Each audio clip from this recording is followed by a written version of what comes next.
poets. One has come all the way from Hyderabad. She is none other than Jhelam C, my very beloved Jhelam C, a very, very well-known and acclaimed literary interviewer. Yes, she is an internationally acclaimed literary interviewer and a poet of some renown. Jhelam, please come on stage.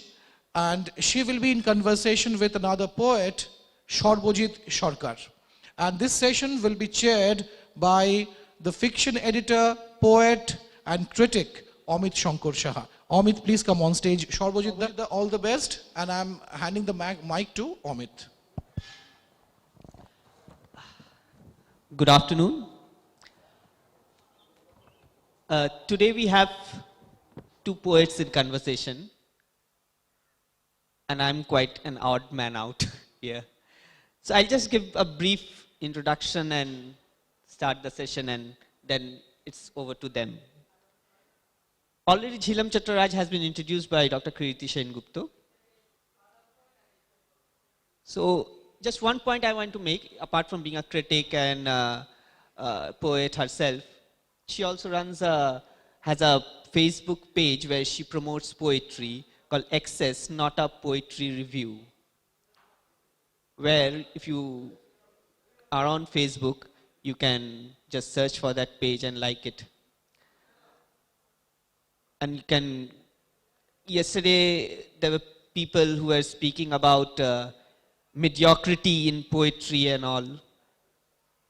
There is always a kind of mediocrity in readership also, because every age has a trend. So one age may have bell-bottom styles of poetry. So if you're writing skinny fit poetry, they are mediocre. But a different age will like skinny fit poetry and the bell-bottoms will become mediocre. So it is a different trend. So actually it is time that tells us what is good and what will last. I will not extend my views now, because they are the people who are going to converse. So over to them.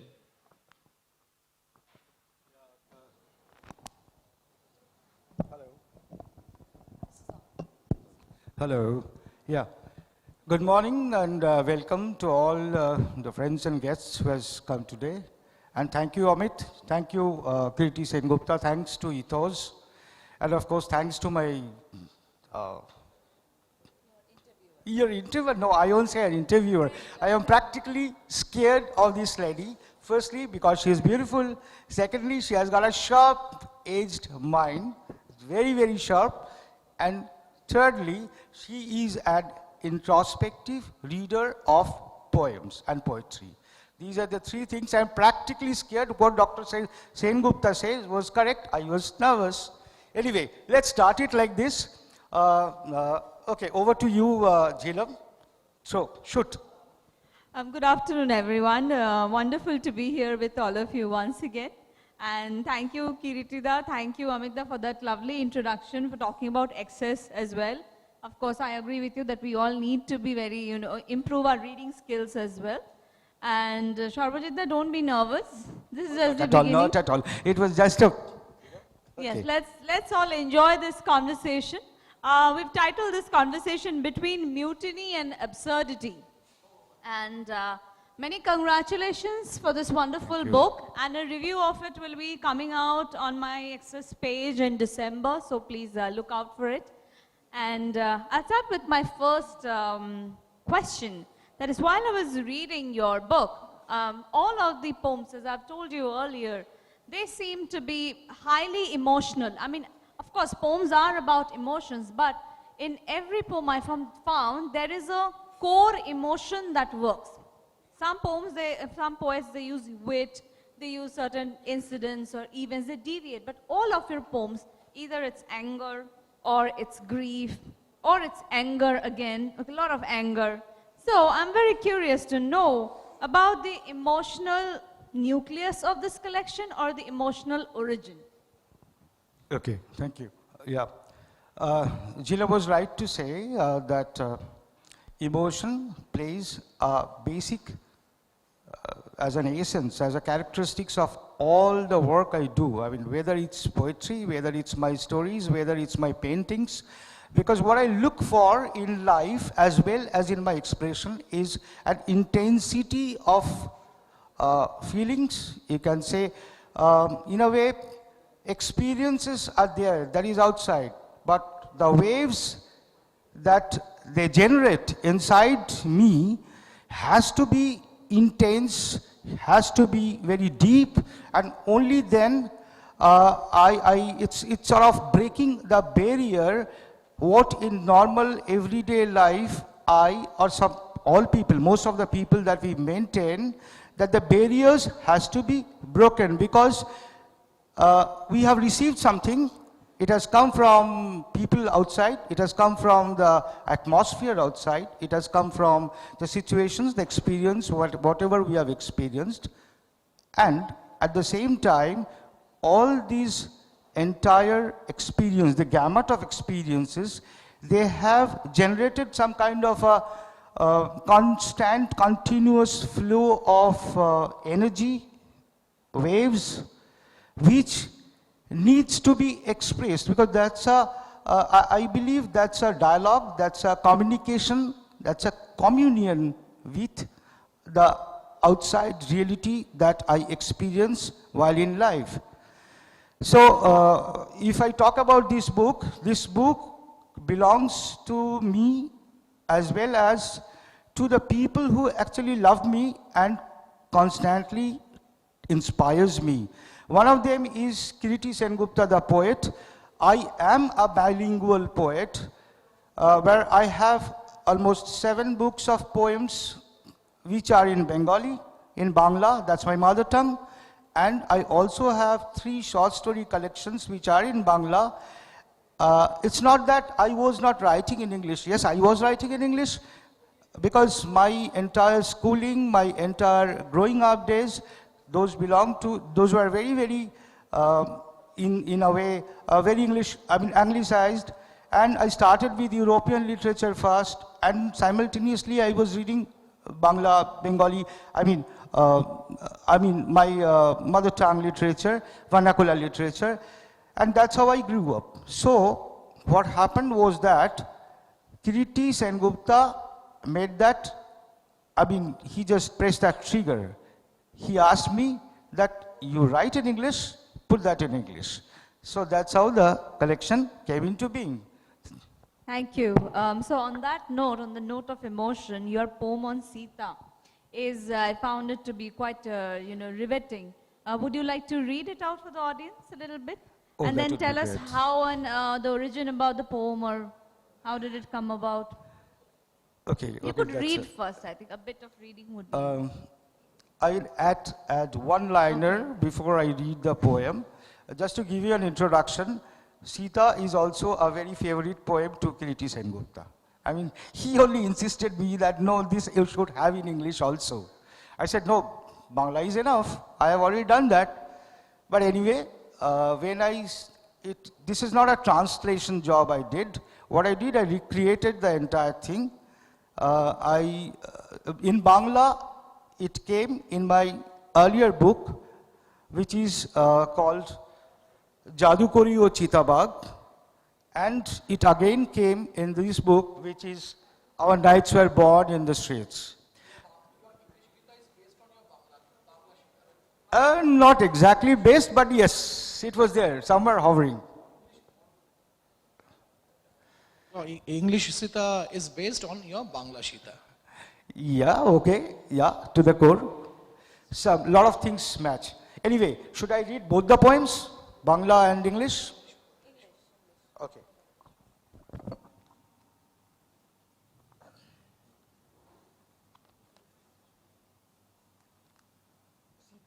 Sita, yeah, visibly nervous now.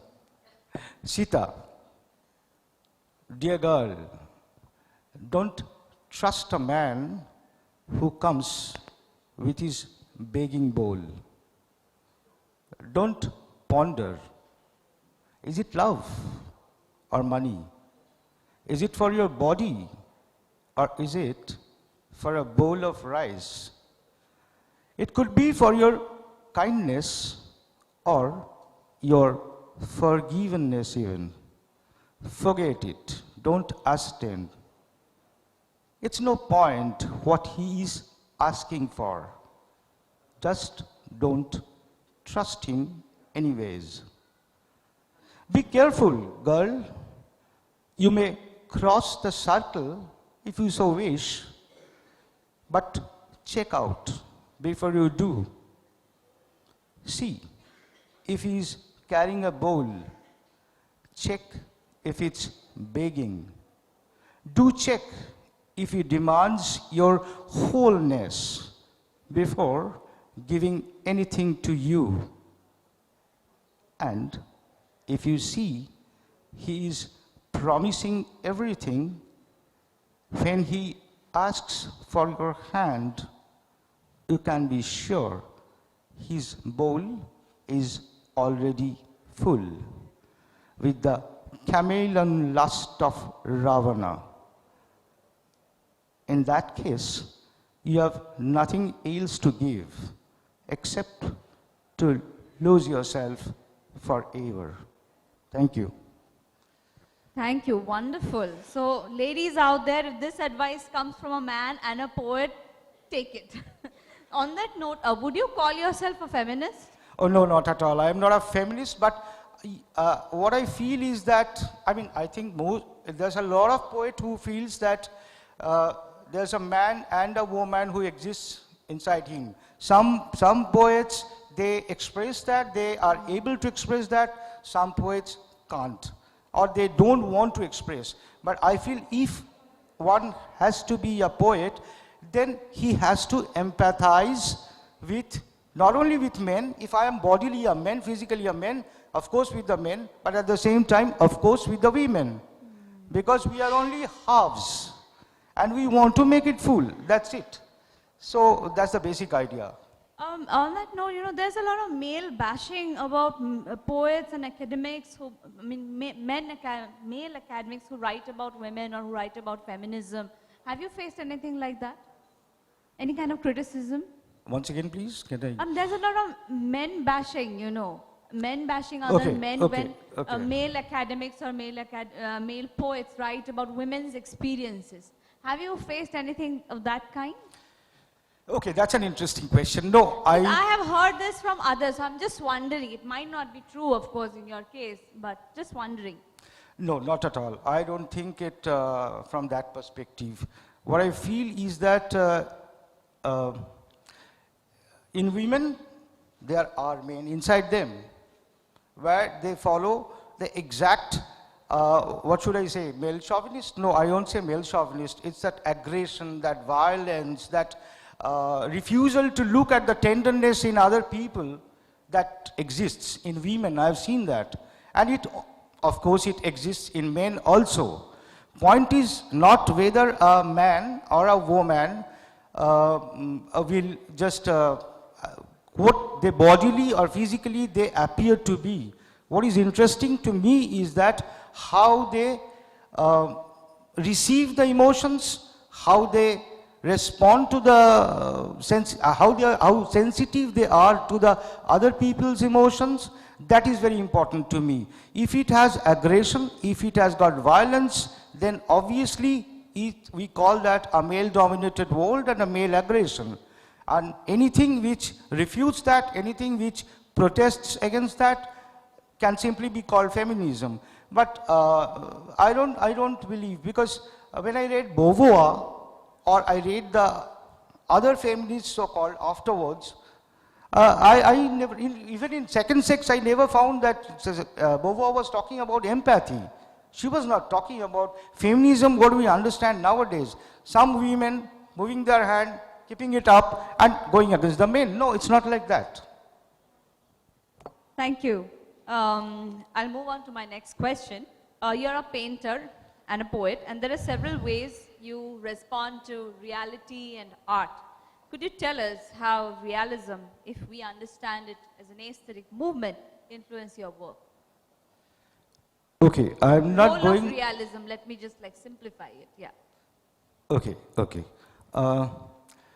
See, I don't, see, realism itself is a movement. If we talk about art and literature, evolution of it, then realism is a movement which we have seen in the European pretext.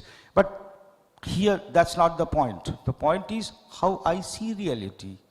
Well, I see reality in a way which is nothing new. I mean, I am not the first person who is looking at like this. There are a lot of other people, and in fact, the 20th century has taught us to go away from the Cartesian mode of seeing reality. Reality is not unilinear. It is multiple. It is it appears in multiple stages, it appears in multiple dimensions as well as layers. And I think it's a prerogative of a creative mind that we have to see reality in that context. There's no beginning, there's no end, there's only the digressions. And I believe, or I am convinced, I think like that reality, what I see, like it's a reality over here, everybody is here, it's a reality. 50 years back, it was not there. After 50 years, it won't be there. It will be there in my memory.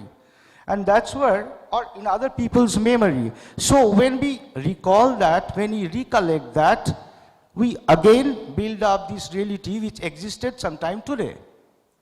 Okay. So that's the kind of reality, that's how I perceive reality. Next. Okay, we have our think, yes, warning sign has come. Yeah, we have 5 more minutes, yeah, but the I'll referee just is with the quickly whistle ask now. you 1 or 2 questions and Yeah, we'll sure. respond very briefly. Yeah, sure. So just one more reality, coming to reality. You see, these days, we also had this discussion yesterday on the session when we had on Bangla literature about Facebook, posting poetry on Facebook.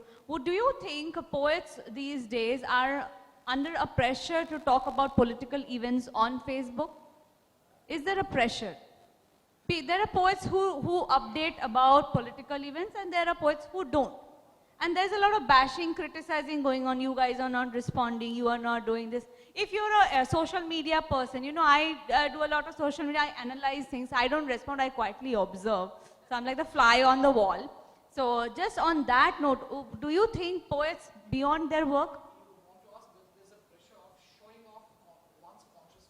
Yeah, showing off, or really that you have to respond, this kind of a pressure. Do you think poets are under some kind of pressure these days?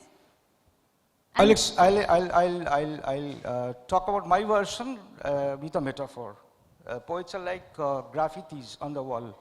Either you see it very clearly painted yesterday night, bold letters, it is coming out, protests. Or you see it as something washed out, something which is remaining, the impression remains. You see it, you don't see it, you don't see it. Okay, thank you.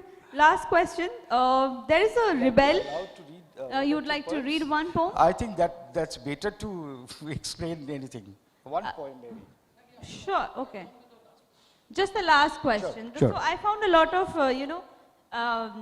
there's a balance between absurdity and the idea of futility in your work. Could you share with us, a little personal question, to any of the 2 absurd events that shaped your perspective as a poet? Quite a difficult Something question. really absurd happened. Quite you a know? difficult question which cannot be answered in 1 minute, I'm sorry. But then, just to answer in brief, absurdities and realities, it exists simultaneously, side by side, parallel to me. It's always there. I can't see anything which is, I mean, that's how my mind works. Any experience, it remains in the moment, and there's one man inside me who goes away or who goes beyond and looks at this moment's reality and thinks, oh no, this is going to pass on. There's another moment which is coming in. And this will remain, but it will remain as a absence maybe a mark, some kind of a way like what Derrida talks about. It only remains as a postscript, nothing else. Okay, thank you. So on that note, we'll conclude, but we'll listen to a poem of yours. Okay, yes. okay, I'll ask. Okay, so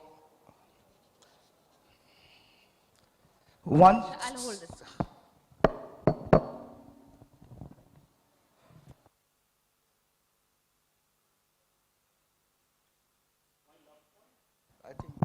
That's the best way to. Love is always absurd. Absolutely. Definitely. Absolutely. This poem is called Breath of Those Dead Stars. Breath of Those Dead Stars. Do you remember? You held me close to your breast so that the breathing of those distant stars could embrace you too through the night once again. I was surprised. Am I the breathing of those dead stars? Can I be the breath of the silent stars million light years away to bring you their warmth tonight? To this, you cuddled more, to close down on my lips. So then, that's how do death, when it gets so close, becomes the warmth of our lives. Thank you. Thank you. Thank you. Thanks to both the poets for an interesting conversation. We conclude this session here and pass on the mic to Pitan. Thank you. Thank you. Thank you, Jhelam. Thank you, Ethos, Dhanyabad. once again.